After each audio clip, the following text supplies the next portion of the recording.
Hey guys, welcome back to the Club Chat. Thank you so much for listening and giving all your feedback so far. We love hearing from you guys. Today we're diving in all about Maria's journey so far. We're going to learn a bit more about her today and her stepping into coaching position and why she's doing that. All right, I want this to get really deep. Okay. And people to know all your darkest secrets. I don't really have any darks. I'm an open book. You ask me something, I'll tell you. Yeah. So am I. I think we traumatized each other the first day, to be honest. I sometimes tell people too many things. And then I backtrack and then I think that I sit up at night time being Why did I say that to them? What version of you would not recognize the person you are now? probably myself in 2020, because obviously having a child or a baby 9 weeks early, and I was at my lowest point, away from family, had no routine, no structure in life. Then obviously coming home 6 weeks later with, just little burrito pretty much. Like just a little thing that I was like, okay, how do I take care of a baby that's still meant to be in me for another 4 weeks sort of thing. And then postpartum was a terrible experience then, and literally no support. Well, family, but no health support. And then obviously peak COVID times, that it was non-stop announcements of restrictions of what you can and can't do, and where you can exercise, where you can't exercise, and when you can literally leave your house or you're not allowed to leave your house. Kind of good times, so I wish I could do that again. Yeah. But at the same time, I reckon that version, because it's my lowest point. What did Maria need at that time? I needed someone to probably snap me out of how I was feeling and tell me how I could actually get through that point without just scrambling to wake up each morning. Do you want us to tell us about the journey that you've taken to get to where you are now? Well, I wake up, I brush my teeth. The journey. It's so hard reflecting back, because while it's been a journey, I don't really remember the journey, if that makes sense. I do, but I don't. It's just kind of started and then I'm here now. Meant to be. The journey of just wanting to do something about how I was feeling and wanting to have somewhere that motivated me. And then walking through those doors, the first class, at first I was literally about to probably fall off the reformer. But then just realizing this support and encouragement that I had, and really just wanting to make a difference in my life. And then what has led you to the point now where you're training up to be an instructor and you work in the studio? What led up to that? I think just my love for it all. I think just my love for how great I felt in myself and how empowering being able to exercise in that type of environment where you are supported and are cared about. Every single person is cared about. So I think just that, and then wanting to do something different, actually help people, and not just it's just a different environment and somewhere where you can really feel empowered to make a change. The only way I can describe to people what it's like is it doesn't feel like work. No, that's what we say. It's work, but it's not work. We need a different word for what we do. It's not work. It's not work. It's like passion. I don't know. Yeah. If you're you're hanging out with your friends all day, we're definitely working hard, but on stuff that we're really passionate about. And we literally could talk about all day, every day. Yeah. Which we do. What do people assume is easy for you but actually takes effort? Even during that time now? I think people probably assume that, well, I guess all of us, they probably think it's easy. They work in a Pilates studio, they can work out whenever they want to work out sort of thing. But it's not easy. You still have to make that time and give yourself accountability to still schedule that in and still make sure you are going to classes, you are going for walks or runs, whatever that looks like for you, that you are trying to eat a balanced diet now that it's out of school holidays, sort of. But I think people think that's easy for us because we're in that industry where they think, yep, these people are fit, they know what they're doing, they have it all together. But and during the day, we just work out between classes. And I don't think life's about having it all together, because you're never going to have your whole life together ever. And if you do, please let us know how. But you literally just make it happen, but it's not easy. No. And I think also sometimes it can be hard for us because we have, as much as we love our work, we're also very passionate about it and we're there all day. So sometimes it actually is hard to stay for that extra 45 minutes to get the workout in because you have been there all day. Yeah. And you have been talking about the same stuff and then you go and do it. I always find it easier doing a morning class because I can just come in, do that, go home, refresh, and come back. Yeah. Whereas I've been there all day, and I'll still do it because, like we say, if you want to do something that badly, you'll just make it happen. But I'll still do it, but it's more harder for me. I agree. I'm the same. But then we also try and just squeeze in where we can around all the members' bookings to make sure they get priority.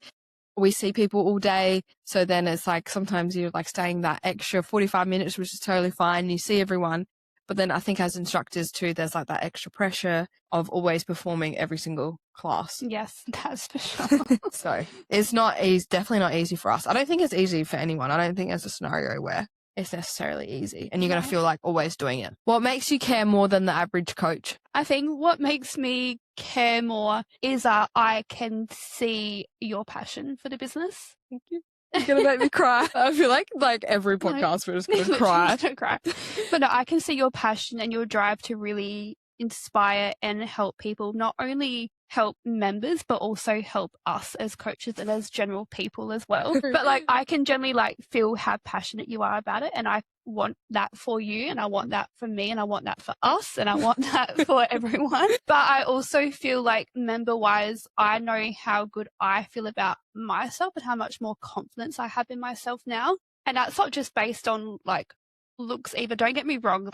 It's great being able to look in a mirror and think, yep, I look good, and I want everyone to be able to experience that as well. But it's also about how I feel mentally and just being able to have that, confidence. So I want people to be able to get up and be like, today's a great day. I'm so lucky to be here. I'm so lucky to get to move. I want everyone to know what I feel. How has coaching humbled you? I think it's humbled me by, there's a lot of people that just think you whack some exercises together and just be like, yep, here you go, this is what we're doing. But it's not. You have to think about the muscle groups and think about, can everyone in the room actually achieve the first layer of an exercise? And how do I make it challenging enough that everyone is going to get something out of it, whether you're a beginner or whether you've been to 200 plus classes? How does everyone get something out of that class? So I think it's humbled me by, when I was just a member, especially at the start, I thought this seems really straightforward, easy. It's not easy. Yeah. It is not easy. You always then question, have I done a good enough job? Did everyone enjoy it? Why hasn't one person left a review? You question so many things, but I think that's the biggest thing. I think coaching almost holds a mirror to yourself. Same with owning a business and running a business. It's like a massive mirror to life that you haven't worked through, and almost we care what people think because we're passionate, but almost it can go too far. I know for myself, rates come up from when I was in school when I cared too much about what people thought. Yeah. All that stuff comes out when you start coaching. It's like, okay, I need to deal with all of this. And I think as well, I think that's why it's made me the person I am now, because it has helped me deal with all that sort of stuff. I would have never have gotten out of bed a year ago or something and just been happy. There was always something in my mind that was dragging me down. But now I just feel at the point in life where I can just get up, be happy. And I just always think to myself, there are so many other people out there with bigger issues. I'm so happy for you because it takes a lot of people a long time to get to that point. And that's the meaning of life. At the end of the day, people chase all these materialistic things. But at the end of the day, we're all just trying to feel happy. Exactly. You could have all the money in the world and not be happy. I mean, if I had all the money in the world, I'll be pretty happy too. But at the same time, you could, I kind of think of an example, but honestly, just being happy. And I think people coming into this job thinking that it's going to be an extension on how they feel during a class, or it's just let's just do Pilates all day, but it is more challenging than what people think. And there's a lot that goes into it. And like you said, every single class, you're trying to start a layer where everyone can achieve it and then challenge everyone across the room. And even, for example, me and Stevie tag teaming this morning, every single class was completely different based on who was in the room. So it's every hour you're making decisions in your head that no one else is seeing. Yes. And at least decision fatigued by the end of the day, because we're trying to give the best experience to everyone. And it's not just having a piece of paper with exercises on it and thinking, yep, I'm just going to do this today and that's it. It's like you said, so much more than that. Yeah. It's that person's flat. How can I build them up? Like they don't seem like themselves. Is that person feels like a challenge today. Is that person over there is struggling. So how can we make it achievable for them as well? How do you know someone is actually changing? I think like body language says a lot about a person. I think if someone comes in, they barely say hello when they first walk through the door and they just get through the class, but they don't really give it much effort.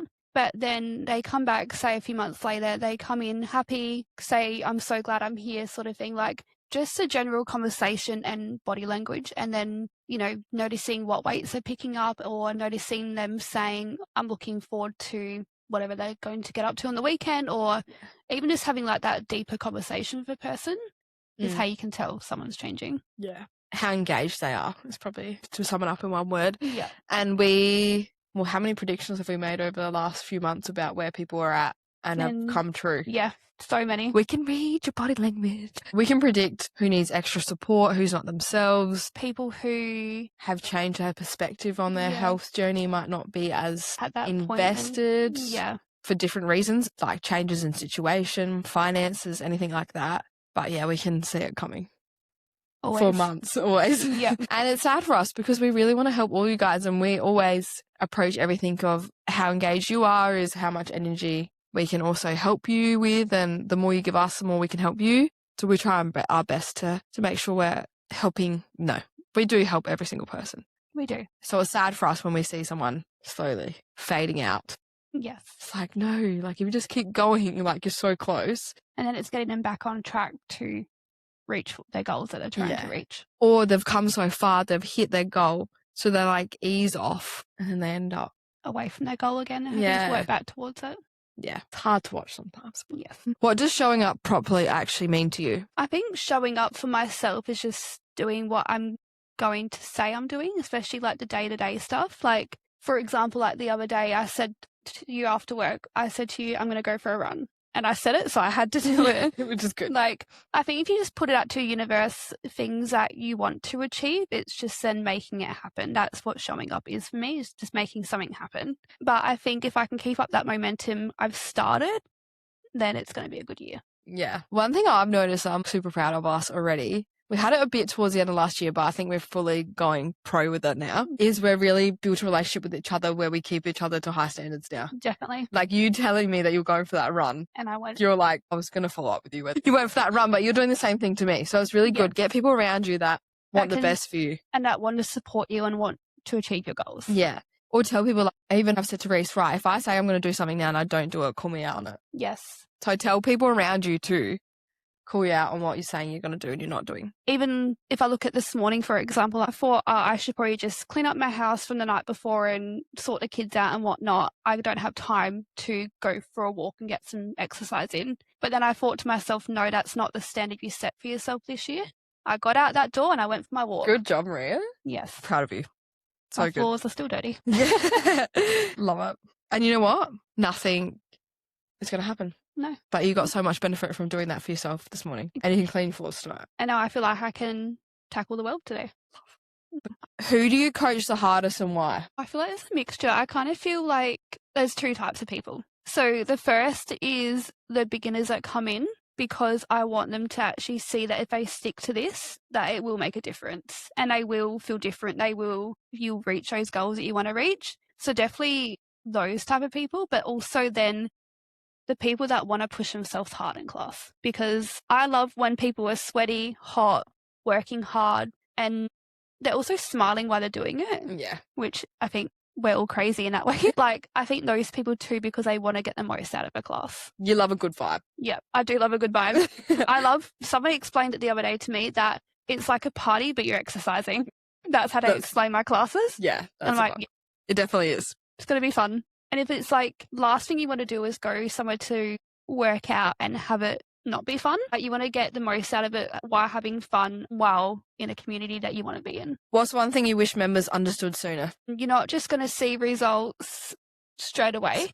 Like, you can't just work out a handful of times and then be like, why haven't I got any results? Why haven't I got abs yet? Why can't I pick up heavier weights? You're not just going to get results from a handful of workouts. It's about consistency and actually wanting to push yourself in classes. Yeah.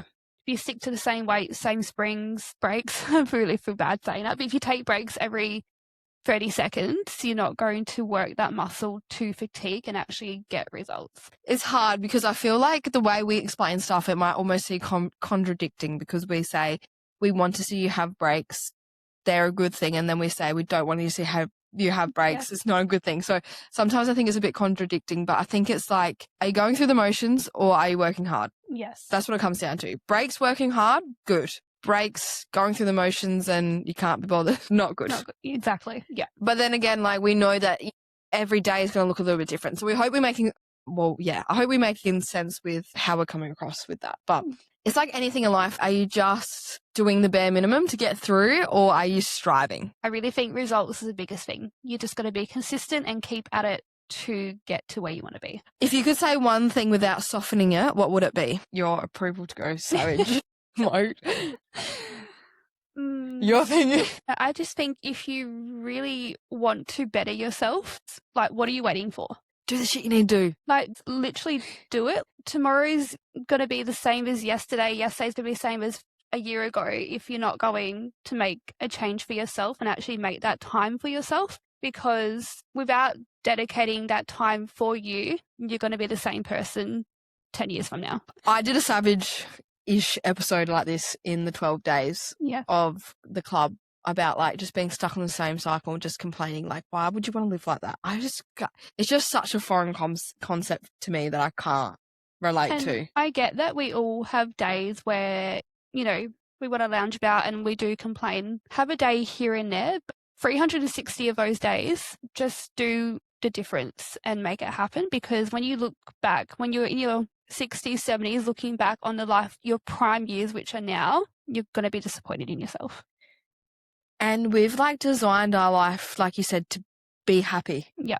And I just don't understand anything but that. You can't be happy if you're not willing to make a change. If you're in the place where you want to make that change in yourself, you need to do that. Meet someone halfway, meet us halfway. Come to us, bring your goals, bring what you want to achieve. We'll meet you in the middle and work on it together to go the whole way. You're never stuck in life. It's not that deep. Nothing's that deep, in my opinion. Because I think even like talking outside the studio and just like everyday life, because that is going to impact what goes on in the studio. If you hate your job, quit. If you have friends that are toxic, don't be friends. Don't be friends. I think for both of us, like, even in say that we both have come from workplaces where we weren't getting anything out of those workplaces. And it's a big thing to do. And you think, oh, what about money, or what about the future, or what about everything else? But end of the day, you're going to look back and be like, why didn't I just do it? Like, just quit. Short. And as for friends, keep your circle small. A small circle is the best circle. You can't take money with you to the next life. I know you need to be able to survive, but it's not that deep. I think everyone has this picture of success with being like fancy cars, big house, money that you can just go and do whatever you want to do, sort of thing. But what does success actually mean to you? I think being happy, healthy, being able to move on beats all of that. Having freedom. Yeah. Which doesn't mean lots of money. It means working a job that doesn't feel like a job. Yeah. Being friends with those who actually support you instead of being in a toxic friendship group that do nothing but talk behind your back or don't encourage you to be your best self. If I never made the hard decision of changing my life, I wouldn't be where I am today. If Maria didn't ever make the hard decision to leave her job and do the things that she's done in her life, she wouldn't be where she is today. Not one decision that I have made that was tough, I've regretted, because something better has come along. And it's that whole thing of that we talked about in the 12 days of the club, where when you're manifesting something, the universe will present you with challenges to become the person that you need to become to be able to hold that standard, hold the job, hold the friendship. And if you run away from that, you're never, ever going to move through it. Good answer. I've been really uncomfortable, and I don't know why, with sharing the 2028 vision. And I pushed myself outside my comfort zone literally last night. And look what happened. Look what's happened. Lots has happened. We'll tell you later. We can't really say. But I pushed myself out my comfort zone, and the result was better than what I thought it was going to be. So do the hard shit. And be uncomfortable. Yes. And be comfortable with being uncomfortable. And if you're not, then get there. Sort it out. We'll help you, but sort it out. I want more about you and your life. More about me. My life's not that interesting. I don't know. It's so hard. I feel like we talk about it, like, even you've said it too, like, I feel like I'm built differently than your average person. Yeah. Like, yes, I'm a person, obviously, I'm human. But, like, I don't know, I just think I have a different mindset. I operate differently. Maybe I'm from, like, another planet. But no, I just think I just have the mindset where if you want something bad enough and you want to be the person, you're going to, like I said, you're going to look back when you're in your 60s, 70s and think, I had a really good life. I mean, you're still young in your 60s, 70s, but anyway, your life still can go on from there. But, like, you can still become a Pilates instructor. Hey, I have seen on Instagram, there are a few older generation people out there. But I think if you really want to make, for myself, making a difference for me, you just fucking do it. Like, it's not, it's like you said, it's not difficult. It's not that deep. Where do you think that mindset come from? Have you always had it? Or did you develop it? Was there key times in your life that you felt like, what the hell, we're on a spinning rock? I think I've just always had it in a way. I don't remember primary school days, but if I go back to, like, high school days, I was always, like, the odd one out. I was always, like, more mature with my age. I had higher standards for myself. I wanted more. And, like, don't get me wrong, you probably need to finish year 12 and get your guitar and everything else. I did do that. But, like, school was never, for me, like, school was just school. It's just something you had to do because apparently you have to do school, but anyway. Apparently, they make you. Was never a time in my life where I was like, yeah, this is great. I want to go to uni. I want to go and do all these big degrees and stuff. I never had that drive. I never knew what was missing. Like, I just thought, I'll just get through life somehow. But then, yeah, in school too. So I was bullied and I, again, had friends that weren't actually true friends looking back. And they were just, sorry if you're listening to this, you probably don't know who I'm talking to. Yeah. But, like, they just weren't people you wanted to be around. And, you know, I would eat lunch by myself, sit away from people. I'd do, like, schoolwork by myself sort of thing. Like, that's just who I was. I had a different mindset. I wanted more. But when you're kind of, 15, 16 in school, you kind of just have to get through it. So done that. And then when I was 17, probably would also recommend, actually, no, I take that back. I would actually recommend is not a good word. I don't regret falling pregnant when I did, because that has shaped me to the person I am now. I was already mature in a way, but obviously I had to grow up even quicker. And that was not planned, obviously. But when you're with someone for that long, and what has been 12 years actually, we're in January, aren't we? We've been 12 years this month, yeah. So, like, it all worked out. So then having a child so young when you're still a child yourself, had him when I turned 18, and then you just kind of have to get through. Like, you just have to make it work. You're not only trying to keep yourself alive, obviously, but you're responsible for this other human being, try to be the best person to them, but also trying to be the best for yourself as well. So I think that's just what has made me the person I am. I just kind of had to get through life. Having a childhood where you have a father figure who is in and out of jail your whole childhood, drugs, gangs, everything else. You go into hiding, you get kidnapped when you're 2 years old. Not that I remember that.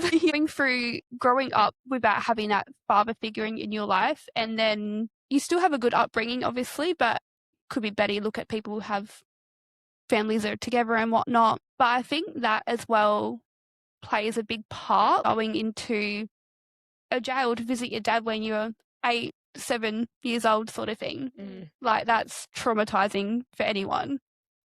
Yeah, going through all that is who I am now. That's why I just have, like, the fuck it attitude. You have friends who are bitches, fuck that. You have a partner, husband, wife, whatever your situation is, that's not supportive, that brings you down, that doesn't see the goals that you want to achieve. Also, fuck that. Like, get a divorce, or go to marriage counselling or something. But maybe start with counselling and then but, like, no, seriously though. But, like, why would you want that for yourself? Like, why would you want to be brought down by so many people who can bring you down? Like, you just make the most of life and you just do it. And that's where my mindset comes from. And what would you say to younger Maria listening? I would say that we made it through and we probably got to a further age we thought we were going to get to.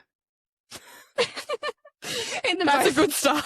No, but honestly, like, you go through all that and you just think, like, because I think probably most people probably got to a point where they're like, why are we on this earth? Like, what is the point of being here?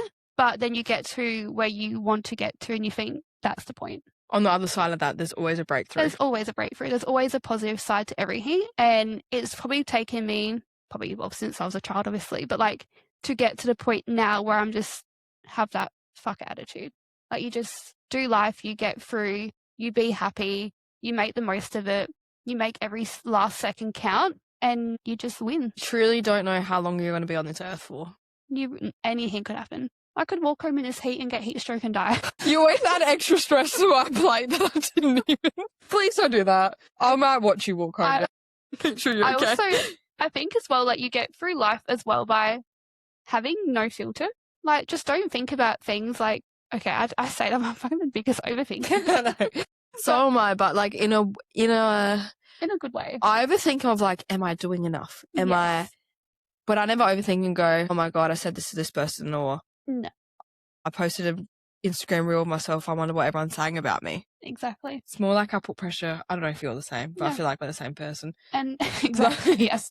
I more overthink of like, am I doing enough? Yeah. Am I enough? Or how can I be more? Yeah. Yeah. But I think as well, like going into this year, who cares what people think? Like we're in 2026. It's been Honestly. 6 years since COVID. Like that 6 years has gone so fast. Like it's crazy to think how quick time is going. And I think time's only going to keep going quick. It gets quicker by so many seconds, apparently, according to NASA or someone. I don't know who does the times. But yeah, whoever like calculates the time that the Earth spins, it's the whole thing. Anyway, only gets quicker the older we get. And I just feel like there's so much going on in the world. Time to not care. No. Like, I feel like the world hasn't been probably this unstable for a long time. Now we're going deep and dark. And I think as well, like, who knows what's going to happen over the next couple of years? I think as well, if you care too much what people think, you're not going to get anywhere. And you just have... I'm losing it. Anyway, the whole thing is you get up, you say fuck it, and you do it. That is literally how I live. Would you say, you know how people always talk about school being the best years of their life? Does people say that? Yeah, people do. Clearly, not me. They must be people that have like 99.9 ATARs and like going to be some sort of doctor or something. Would you say that's true for you, or do you feel like maybe, I don't know, I feel like you're thriving at the moment. Do you feel like these are going to be the best? These are definitely the best years. Yeah, I think from now until I'm 30, so what am I, 27? Everyone else can do the maths. I can't maths. But anyway, 2 and a bit years. Yeah. So I think between here and then is going to be my best years, and that's going to build the foundations for my 30s. But your 30s could be your best, and your 40s could be your best, and your 50s. And it's all going to be the best. Or it can literally all be the best. From here on out, it's the best. I think from the moment I had my oldest, who is now 8, has been the best years of my life, but it only gets better. Yeah. Thank you so much for sharing all of that with us. Just to add, I don't recommend teen pregnancy, just so you know, everyone. She's overthinking that now. But for me personally, it literally shaped me to be who I am, and it shaped my life to be the best life I could ever want for myself looking back to when I was a child. What question do you want to leave the audience? And we'll ask the next person on the pod. So, if you look from now to the end of 2026, how are you going to be a better person? And what are you going to put in place to be the person you want to become? Do the work. Do the work. Do the hard shit. All right, we're just going to wrap it up on that. Thank you so much for listening. I think after this podcast, you're going to get lots of conversations.